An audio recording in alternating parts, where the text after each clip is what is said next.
Hello, welcome you coming to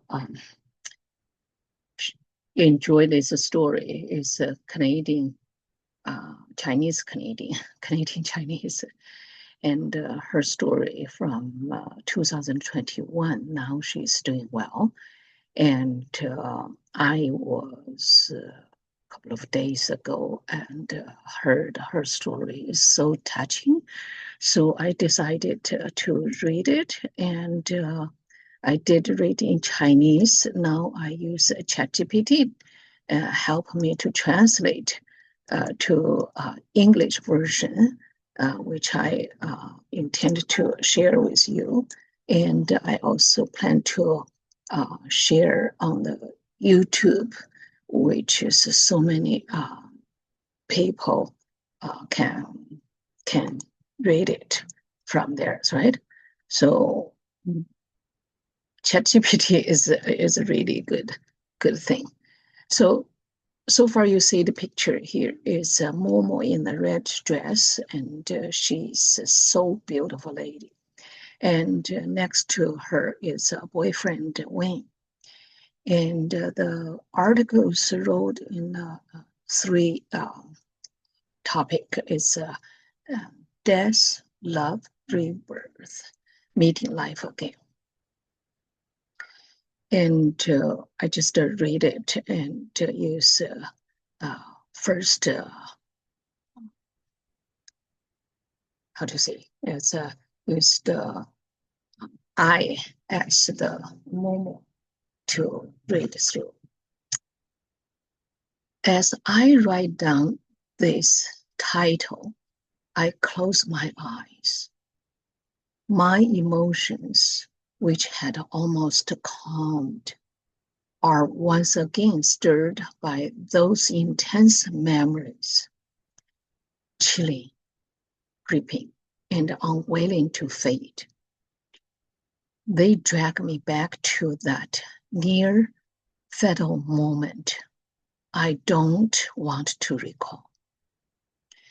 Dedicated this article to the friends and family who loved me and through this accident and continue to love me. Words and photos by Momo. Author profile. Momo is from Beijing, China. She graduated from Renmin University with a degree in Chinese literature. She is a certified ski coach, rocking climbing coach, and a fitness coach in Canada.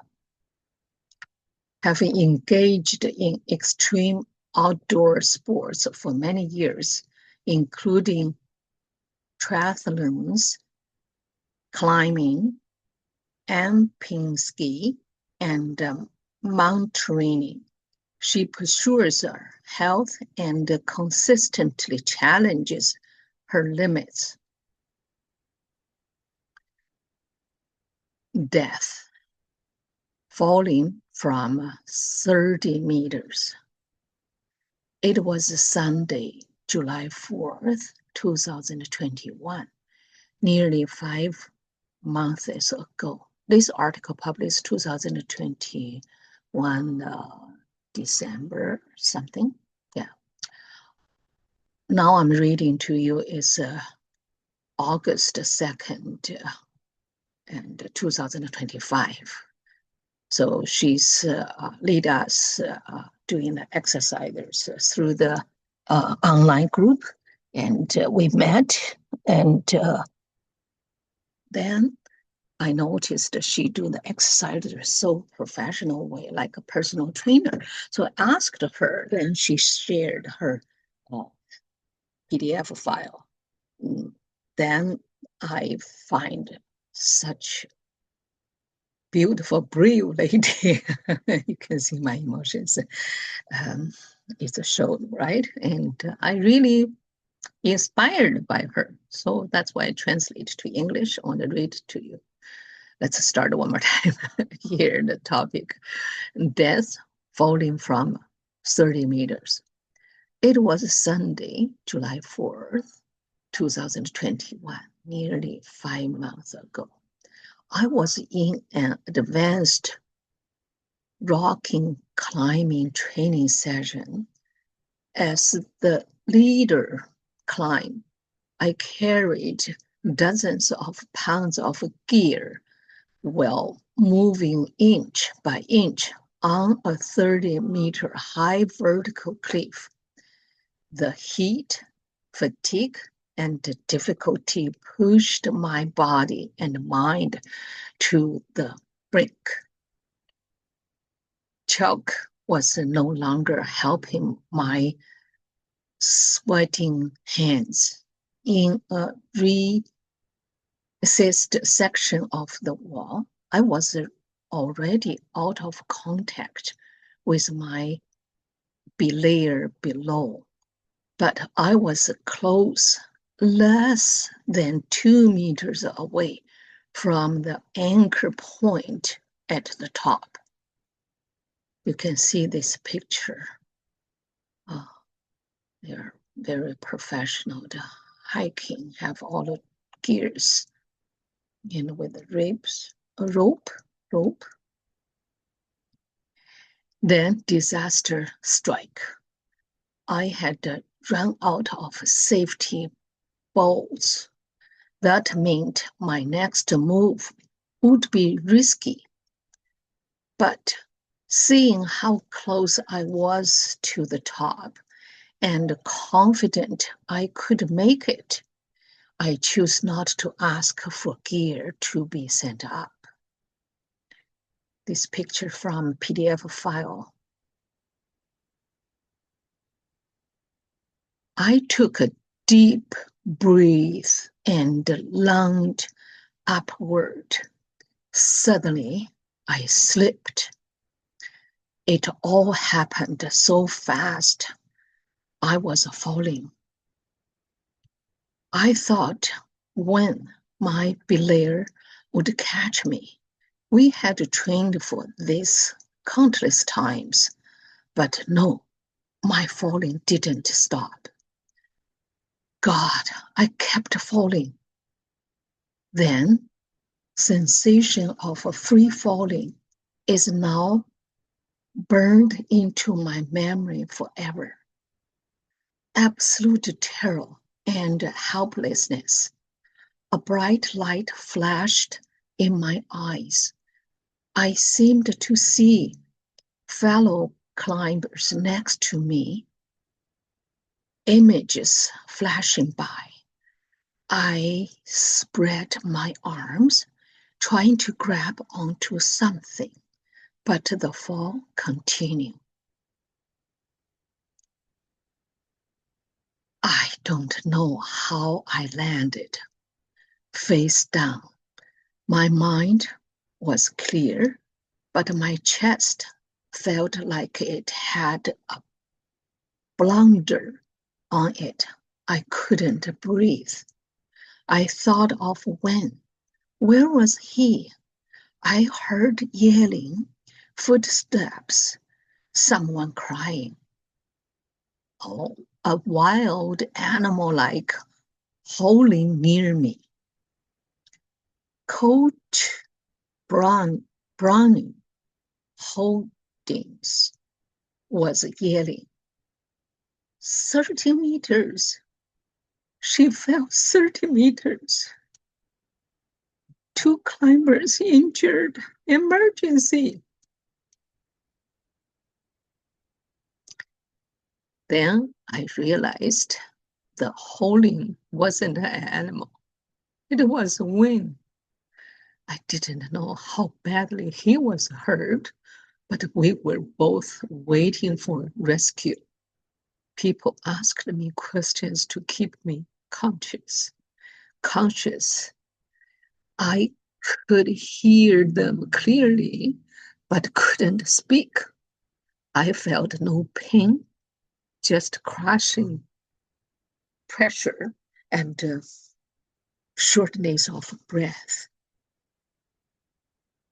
You can see I'm teared now. The rescue was quick and professional. As I was carried off on a stretcher, I looked up at the cliff. I saw the bolts I had hammered into the rock. I didn't understand. How did I fall 30 meters? The helicopter took us to Vancouver General Hospital. In the emergency room, I was hooked up to all kinds of machines. A doctor told me I had 14 broken ribs, fractures in the last 4 vertebrae, and broken right elbow. I saw 3 doctors standing at Wen's bed, reporting his condition. Both arms shattered, immediate surgery needed, and permanent blindness in his left eye. Maybe from the anesthesia or the shock, my head felt numb. I kept thinking, why did I fall all the way to the ground? How did Wen get hurt? A few days later, my coach, Brownie, visited and explained. When I fell, the top 2 protection bolts failed. She thought I would surely die when my belayer opened his arms and ran toward my falling body. I landed on his head, rolled through his arms, and hit the ground. Wen saved your life, Brownie said tearfully. Without him catching you, you would not have survived. Not even a chance. I looked at Wen in the bed next to mine, still unconscious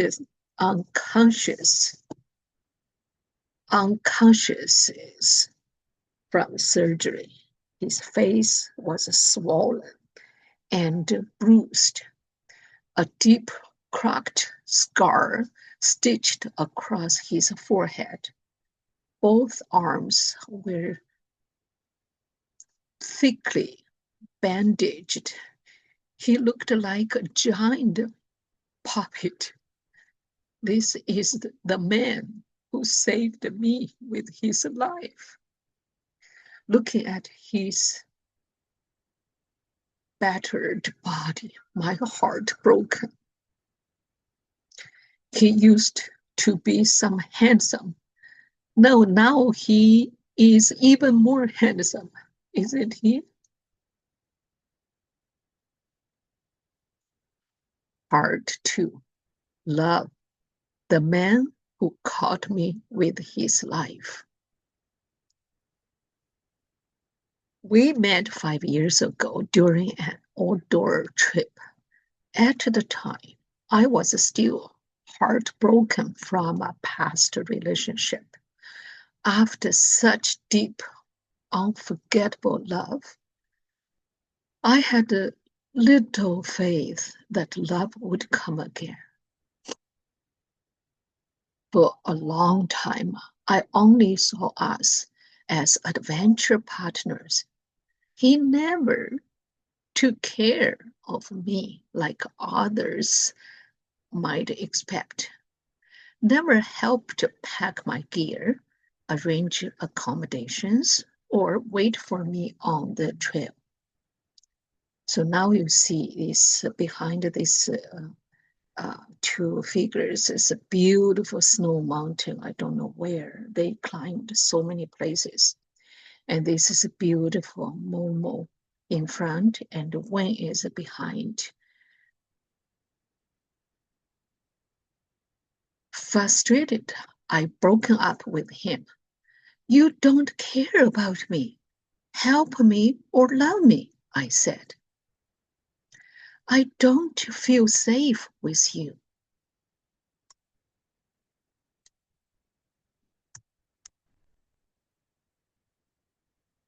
That is my words, Momo words. He answered seriously. In the wilderness and in extreme sports, you must be a professional. You must know how to use every piece of equipment, navigate, survive, and even rescue others. We had been through several life and death rescues together. I saw his courage, decisiveness, skill, and selflessness. Gradually, I understood he was guiding me like a mentor with patience and love.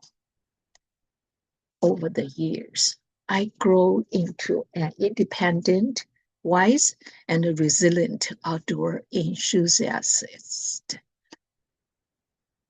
We summited Mount Blake in Europe without a guide, explored mountains across British Columbia, trained together, planned routes, designed trips, etc.